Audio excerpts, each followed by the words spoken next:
আজকে অনেকগুলো অনুভূতি তোমাদের সাথে শেয়ার করব। একই দিনে ভালো লাগা খারাপ লাগা সবটাই ঘটেছে।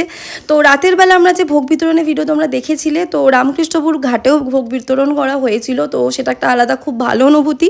দেন সকালবেলা অ্যাজ ইট ইজ আমরা ব্রেকফাস্ট করি, যাই হোক পরের দিনকে, এবং সন্ধ্যেবেলা আমাদের বাউলের অনুষ্ঠান ছিল। তো একটা টিমকে আনা হয় ইউটিউব দেখি, ওনারা হয়তো ইউটিউবে ওনাদের চ্যানেল আছে, আমি ঠিক নামটা জানি না, কোনোদিন জানলে জানাবো।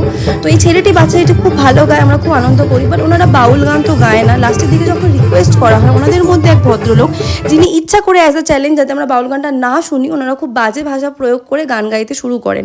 তো আমরা বাউলের ভাষায় তো বুঝতে পারিনি, দেন ওনারা বাংলায় ওটাকে যখন এক্সপ্লেন করেন তখন আমরা আমাদের ভীষণ বাজে লাগে। তো ওনাদের তো ছেড়ে দেওয়া হয়নি, এখানে দেখতেই পাবে ভীষণ রকমভাবে ঝামেলা হয়েছে ওনাদের সাথে, প্রচুর ঝামেলা যখন ওনাদের দেখেও নিন, ভিডিওতে আপনারা দেখতে পাবেন। যাই হোক, দেন বাড়ি গিয়ে আমাদের সাথে আরেকটা খুব খারাপ ঘটনা ঘটে। আমাদের যে দুটো লাভ বার্ড ছিল তার মধ্যে একটা পাখি রাতের বেলা গিয়ে দেখি মারা গেছে।